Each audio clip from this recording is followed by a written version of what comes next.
Bushland Coffee Company was founded so the community would have a convenient location to connect with others while enjoying healthy drinks and nutritious snacks. Our mission is to nourish our customers and our community with our culture and our coffee. Our values include joyful service, healthy nutrition, and community fellowship. Come by and get a drink and a snack Monday through Friday, 6 a.m. to 6 p.m. and Saturdays, 7 to 6 p.m. Go Falcons!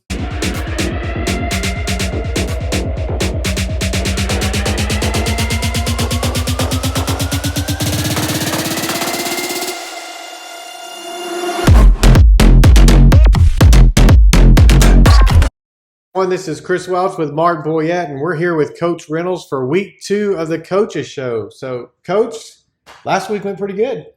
It did, yeah. We started off the season like we wanted to. All across the board, our sub-varsities last week played really well, our JV freshmen, and then Friday night we went over there and kind of did some of the things we wanted to do, and played really good defense and kind of jumped on them early and kind of just took a hold of the game there, and we were just happy to get that first win. Yeah, I thought it was a really good win, and I agree. I think the defense, we've heard about it all year, and that's the one thing Mark and I kept hearing over and over and over and over is how good the defense was going to be. But let's talk about the offense a little bit. What are some of the great things you saw that we did on the field from an offensive perspective? Well, we rushed for, if you take a couple of sacks away, the rushing yards was about around 250 yards rushing on about 25 attempts. So that's a pretty good. We ran the ball really well. For the most part, we got all those turnovers defensively. We were able to offensively cash in on most of those after the turnovers. There was one time we got one. We ended up kicking the field goal, still points, but we won touchdowns. Mm-hmm. So, just really good night. It was kind of strange because you score 61 points. You think you're going to have all these offensive yards and stuff, but I'll take short fields, defensive touchdowns any day of the week. I told Coach Holt, if you could shut them out and score a touchdown on defense, well, I like our chances of winning. So just overall good effort by our kids. Yeah, Ty Purcell being in there in that center field. I mean, that kid, he played an excellent ball game. What's it like knowing, with the returning season, we talked about this last week, you had a lot of the just the experience coming back on defense that really helps out early in the season. Am I right? Absolutely. You talked about Ty a little bit, and he's just, some guys are just natural playing free safety, and he's like a center fielder back there, and he can just read the quarterback's eyes, and he has good, ball instincts and good awareness of where people are and where he needs to be. And he's also good at coming downhill and feeling on the run game as well. So just a physical player that, when you're watching film against us and you see him there, you have to account for him. Yeah. You don't want to get hit by that guy because he's going to level you. When he hit that kid in the end zone to knock the I thought, oh my goodness, there's going to be a targeting call, but we watched the replay. Yeah. Hits him right in the shoulder pad. Yeah, I did. It was a clean hit, but I'm talking, he mowed over that guy. I was like, yeah, that kid's going to hear footsteps the rest of the game. Ball goes this way, helmet goes that way. Your first instinct is the thing. Mine was I started looking for a flag. You hit somebody that hard and the helmet comes flying off. You look for a flag. But then I remember thinking, I was like, well, I didn't hear any helmet-to-helmet stuff. And then you watch it on film, and he just had it, hit him right in the shoulder, shoulder to shoulder. And it was a clean hit for sure. I think that he just probably needed to strap on his helmet a little tighter. When he walked off, of course, we were on the home side, for right. Borger. So you see him walking off the field, and he's just shaking his head, and you could tell he was still seeing stars a little bit, because he did get hit hard. But I thought the defense played very well. Very well, like you said, to set up the short fields for us and all that. And so that I just, as we were just preparing for last week's game, and that's what we really thought. Hey, if our defense will come out and that's really going to set up our offense to have what we did and with the rushing game. And I thought for Bushland to have more rushing yards than passing yards, that's a new thing, but that's got to be pretty awesome for you, right? Yeah, you take whatever the other team gives you, and they were a pretty good defense. Mhm. They're very athletic. Even when we watched film the next day on it, they made some plays, in the secondary, very athletic in secondary, but their defensive ends were very athletic. We threw a screen one time to Max, and we only got about 3 yards, but the backside defensive end made the tackle on us. So they were very athletic defense, and we thought that we could just with tempo, being out there on the field a lot. We thought we could take advantage, of those guys and just kind of wear them down. And I think that's why you saw us pop a couple of runs in the long runs in the run game in the second half. Yeah. So last night, sub-varsity games took place. Tell us a little bit about how that went and what the results of those were. Yeah, it was a great night. We, as our junior high, their first games, they played Spearman, and both groups, did a great job of playing hard, playing the kind of football we want in our program. And everybody's playing hard and everybody's playing physical right now. Seventh grade won big. Really did some good things that are hard to do in a seventh grade game, especially the first game of the year. Just one of the hardest things to do in a seventh grade season, especially early on, is get a shotgun snap. You take that for granted, but most of those guys probably haven't done that and did a real good job of that. Throwing and catching the ball, they did a great job. They're a skilled group, played really well. Eighth grade did the same thing, played hard, and they won big as well. That are freshmen. I'm super proud of those guys. They played against Randall's freshmen last night, and Randall's freshmen were big, tons of them, a lot of numbers out there, and they're a good football team. And our kids, we played hard. We got after them. Ended up losing by 9, but I was so proud of those kids because of the way they played. They've come a long way since 7th grade, since 8th grade. Just seeing how they play the game, the confidence they're playing with right now. I told them after the game, I'm not into moral victories, but I was just super proud of them, just the way they played the game. And if they keep doing that, then we'll be a dang good football team. Okay. JV went over to Canadian. Obviously, I didn't go to that. I was here, and I think we lost by a touchdown over there. I haven't really talked to those guys much, so I don't know exactly how that all went. Well, it's always good to get that first game out, especially when you're the junior high kids and even those new freshmen that are coming in. It's you're expecting a little bit more out of that freshman group, right? So it kind of goes. It's a big step from junior high into that high school program. It is, yeah. It's for sure. It's a lot. There's a lot of differences.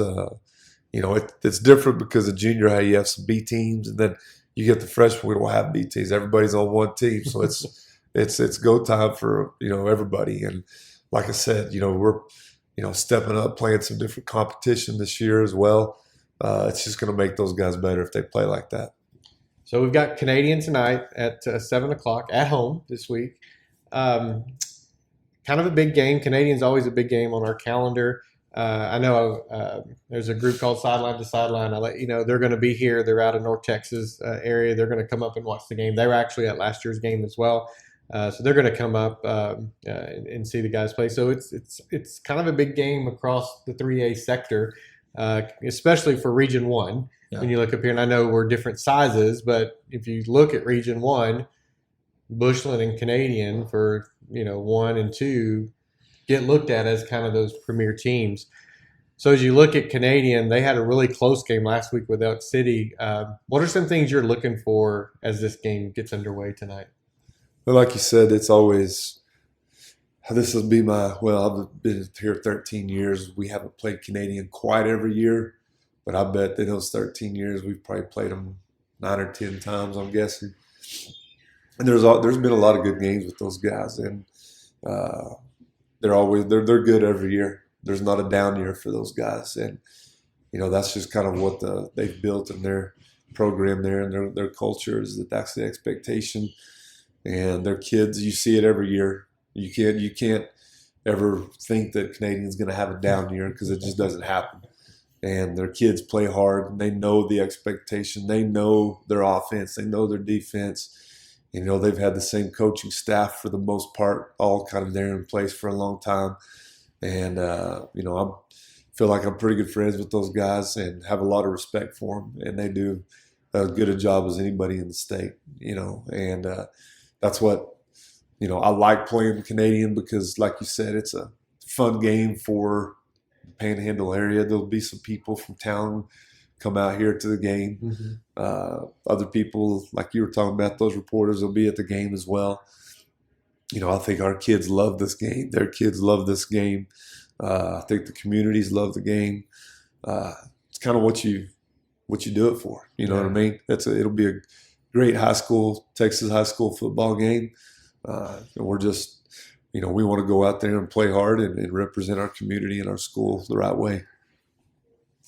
Yeah. So moving from week 1 to week 2, what are some of the improvements or maybe some of the things that you've spoken like to the offense about, or even to the whole team? Like, what are we looking to improve upon from last week as we move into this week, into this? I mean, again, it is a big game. I've been here for a while. I've been to just about every Canadian Bushland football game, and you're right. There's been battles on the field. What are you looking for from our end, guys? This is what we need to improve on to make us and to get us,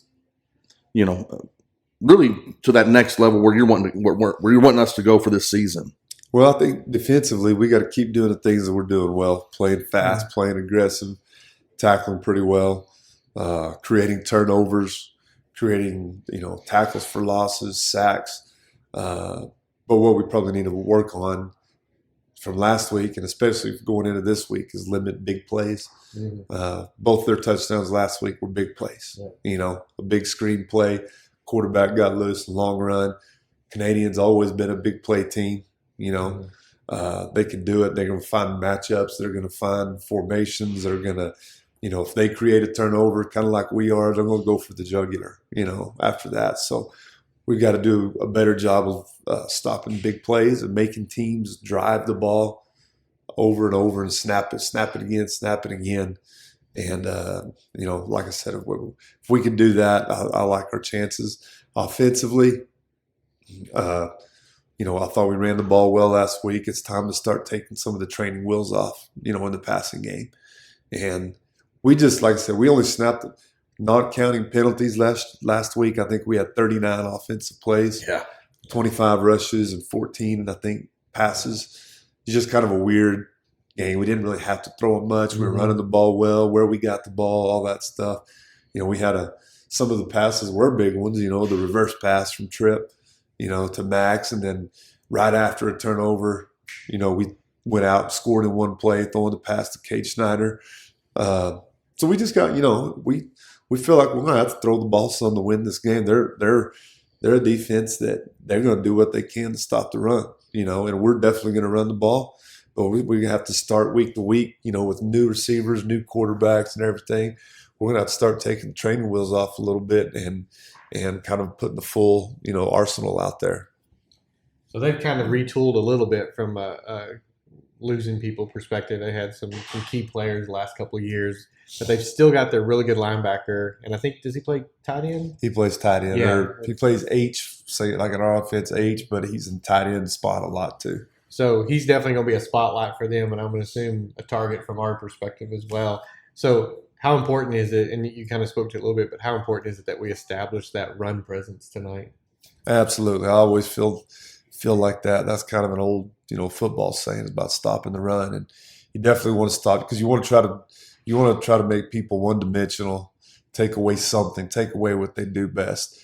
The thing about Canadian, they can usually run it and throw it, so you don't want them to be able to do both. Yeah. So we always want to take away the run game. They have a really good, I think they're good up front, both sides of the ball. Has some good linemen, some big kids. So you always want to take away the run game and be aware of who they want to try to get the ball to offensively. Obviously, their linebacker, Wyatt Davis, 44, he's a great player. They're definitely try to get him the football, on some different things, on some, drag routes and some screens and stuff. And they have a couple other receivers. Dominguez is a good, quick, fast, shifty receiver that's been up there since he's a freshman. He's a senior now. They have a big tight end, the tallest kid, about 6'6", that they like to go to, especially down in the red zone. They like to throw it up to him. So they have, like I said, they still have good weapons. And you always want to try to, you always want to try to take away something defensively for sure. If you can take away both, great. But you want to take away something, and what you don't want to do is it's always easy to should be easier to run the ball because all you got to do is hand the ball off. And there's not as much that can go wrong. Anytime you're throwing it, you have to pass protect, you have to throw it good, you have to catch the ball, and so it's easier in a way to take away. Say we're going to take away the run, and we definitely want to do that tonight. Well, good luck tonight because it's again. I can't wait for this game. It's so exciting. Here again, 7:00 at the stadium. If you're watching, if you can make it to the game, this is a game. I promise you don't want to miss this game. Come out and join us. If not, Chris and I, we will be live on that. But so last week, Coach, we introduced a new segment into our little coaches show here. And you did pretty well on your predictions last week.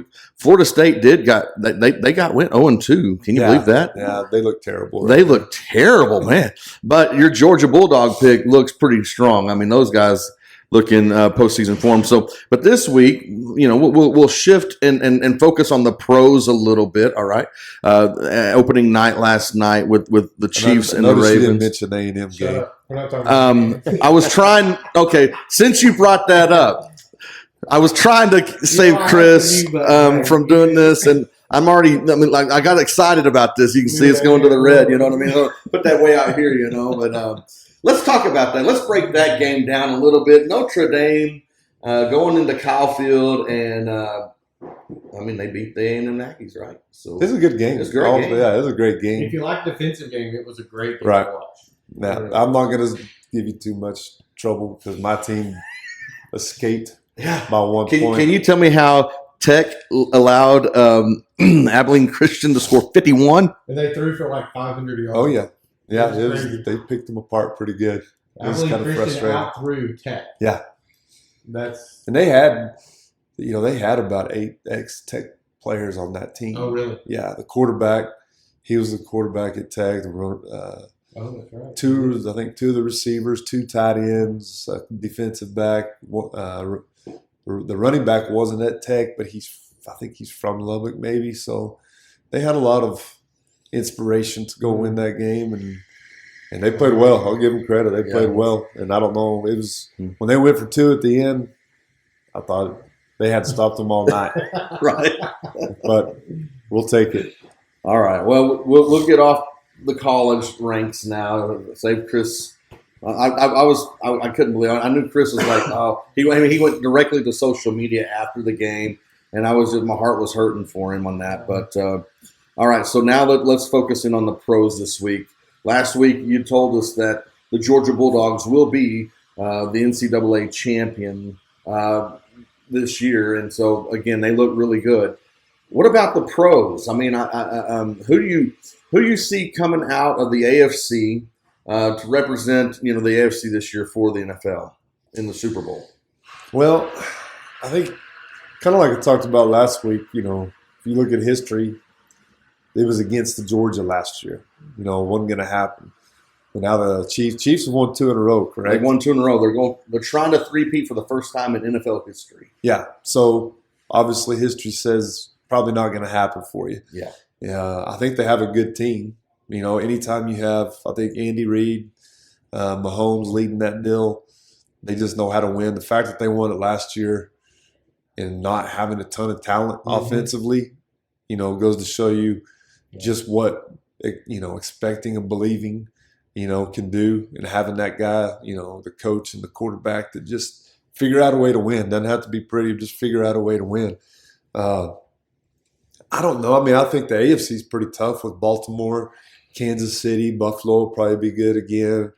I don't know. I'm sure I'm missing somebody. I can't really think right now, but I don't watch a ton of NFL football because I'm usually watching film for hours on Sunday. Right. So You got something else to do on Sundays? You're trying to a say? little bit. Okay, a little all right. bit. But I'm going to go with my heart, and if the Cowboys, let's stay in the AFC. I'm going to pick the Chiefs to win it. Okay. Until somebody can beat them. Somebody can prove that they can't. I'm going to go with the Chiefs. And I like Mahomes. Obviously, he went to Tech and everything. Sure. I'm going to go with the Chiefs. You want me to go to the NFC or NFC? Let's cover the NFC. Yes. Again, I'm going with my heart big time on this one. Okay. Hoping the Cowboys somehow figure it out. Come on, I'm somebody. a lifelong Cowboys fan. It's been a long drought. For 26 years. Well, they've had some good teams. Even as of recently, they've had some good teams. They just can't get over that hump and win the big one, and it's hard to do. But yeah, I don't know if I would say I would expect them to win the NFC, but I'm going to go with the Cowboys because I have to. They're my team. All right. So Chiefs, Cowboys, Super Bowl. Chiefs are going to be the winner, or the Cowboys going to figure it out and how to beat them. Oh, Cowboys are going to figure out how to beat them. So I'm talking about, Chris. You heard it here. I'm loyal. Bushland Falcon Media. The Dallas Cowboys will be the Super Bowl champion, according to our very own Coach Reynolds. And so, Mark, too, because Mark agrees with that. I don't agree with that. I made my Super Bowl predictions yesterday. What'd you do? And because at our church we have 5 fantasy football groups going right now, fantasy football small groups, and we meet at my house every Sunday night and watch the Sunday night game. And so we've got that going, and we have our pigskin pick'em competition happening. All right, and so then yesterday I actually asked the staff to send us their picks for the Super Bowl, their predictions, and it's really funny. You should go watch that video. It's hilarious. Because some of our people are like, the Cowboys over the Eagles. I'm like, that would be a miracle if that happened. And I'm not calling out that person right now who said that. And that person knows who they are because I know they're probably watching, you know what I mean? But yeah, I'm like, that matchup can't happen, but I love your heart on that, okay? I still like this Cowboys pick. I love that. But I actually picked, I went Bengals and Packers Super Bowl, with the Bengals beating the Packers this year. As long as Joe Burrow stays healthy, I think the Bengals have got a really good team. We'll see. Listen, I'm not an expert at this, all right, but I'm with you. I'm a little concerned about your Cowboys loyalty right now. I know, and I appreciate that, but listen. I have this rule in fantasy football never to draft a Cowboy on my team because I don't want to be doubly disappointed. Oh, yeah. Yes. And this year I've got 3 of them on my team, and I'm like, Dak Prescott, if you want to make $60 million a year, you better play good. Yeah. You know, that's why I drafted him because he's in that, that contract season. But I'm still, through and through Cowboys, but I'm not one of those guys. We're going to the Super Bowl every year. I'm not. I used to be that guy, and then I'd get so angry, and I'd be like, "Oh, like literally." And then I'm one of those guys that says, "Well, you know what? When I die, I want the Cowboys to bury me, so it'll be the last time they let me down." You know what I mean? Type stuff. You know what I mean? So, anyways, they can be my pallbearers, right? So, all right. So, a few games here. And then we'll wrap this up because you've got things to do and it's Friday of the game day and all that stuff. But all right, so you last night's game was amazing. So we have a game tonight: the Packers and the Eagles in Brazil. Who do you think is going to win that game? I hate to say it, but I think the Eagles. I do. I think they come back a little bit this year. Unfortunately, I think they're still a good team. I think the Packers maybe overachieved slightly last year. So I'm going with the Eagles. Okay. Well, and like I said, I even picked the Packers to go to the Super Bowl, but I have them losing tonight. I think Philadelphia does win that game. All right. And then you mentioned Buffalo. Arizona going to Buffalo. Kyler Murray. He's got the rookie Marvin Harrison Jr. Coming in. And Josh Allen has lost every wide receiver I know that he had last year. But he's still Josh Allen. So who do you got winning that game? I'll go with the Bills. I hope it's a high-scoring contest because Kyler Murray is my fantasy quarterback, so I need it to be like. Wait a second, you play fantasy football too. This is great. Oh yeah. All right, we have a new segment coming next week. The fantasy start of the week is all right. No, sorry about that. Okay, all right. Houston, who is kind of a lot of people's dark horse pick for that AFC. CJ Stroud and they got Stephon Diggs, they've got Tank Dell, they've got Nico Collins. They've got a really good team going to Indianapolis. I figure, and with Anthony Richardson, this is going to be a great game. I think for the first week. Who you got, Houston or Indianapolis? I think Houston. Okay. I think they'll both. I think Indianapolis will be better this year, but I like the quarterback from Houston. I think he can throw it. He's smart. He seems just poised, and they have a ton of weapons around him. They sure do. Okay, 2 more games. I'm going to go to the Sunday night game first, all right? Okay. Rams, Lions in Detroit. Rams, Lions. I'm gonna go with the Rams. Okay. Yeah, I'm gonna go with the Rams. I think they're pretty loaded at receiver too. I think Stafford's their quarterback. He's still the quarterback. I think he That's goes right. back to Detroit and has a little chip on his shoulder and lights it up. This is his first trip back because last year they played, but they played in L.A. And so this will be his first trip back to Detroit, if I'm not mistaken. So I need to fact check myself on that. But, okay, last game of the week, our Dallas Cowboys going to the dog pound in Cleveland. Cleveland got a great defense. They got, and it's hard to play at the dog pound, okay? Can the Cowboys go in there and get a victory? Will they go in there and get a victory? Yes. That's Come what on, I'm Mark. talking You about. know I'm gonna I already pick- know that. Cowboys all the way, y'all. I Yeah. love this. Coach just became went up in my rankings, of people that I know, and so this is excellent. Sorry, Chris, I've hijacked this section of the game or of our show here. I'll hand the mic back to you. Let you close us out. Okay. All right, Cowboys gonna win the Super Bowl over the Chiefs. Cowboys gonna win this week. How many yards is Dak gonna throw for this week so I can know for my fantasy team? 317. 317. I'll take it. That's bonus points in my league. There you go. Thanks, Mark. All right. Well, there you go. So we covered the spectrum. We covered high school, college, and pro this week. So Yes, there we you go. We're going to forget about last week for college for me, but hey, that's a whole other story. No, really. Hey, Coach, thanks for joining us this week. Good luck tonight as we take on Canadians, 7 o'clock at home. As we said earlier, if you can make it to the stadium, come pack it out. I tell you what, Bushland fans are incredible. We're going to have to build new bleachers before long. So We need to. yeah, for Sounds sure. like a good project for you. Yeah. Donation from Yeah, if you want to fund that, maybe we can get a. We can start a GoFundMe for Bushland for a Well, no, if we're doing a fundraising, it's going to be for a press box on the other side, so we can kick the visitors out. Yeah. That's another story. But yeah, definitely be with us tonight. We're hoping to have some guests with us. I mentioned Sideline to Sideline going to be there. Hopefully, they're going to come up at halftime and at the end of the game, possibly, and talk a little bit about the game and what they're seeing. But yeah, join at the field 7 o'clock is kickoff. Come a little early, get you some food, get you some snacks, and watch a great game. If you can't, as always, we're going to be there. We'll kick off about 6:30. Hopefully, we'll show some highlights from last week. We've got a new senior video that we're going to debut this week as well to kind of highlight our seniors on the football team. So thanks for Amy for all her work on getting that done as well. So, Coach, thanks for joining us. Good luck tonight, and we'll see everybody tonight, 7 o'clock. Thanks. Thank you. Bushland Coffee Company was founded so the community would have a convenient location to connect with others while enjoying healthy drinks and nutritious snacks. Our mission is to nourish our customers and our community with our culture and our coffee. Our values include joyful service, healthy nutrition, and community fellowship. Come by and get a drink and a snack Monday through Friday, 6 a.m. to 6 p.m. and Saturdays, 7 to 6 p.m. Go Falcons!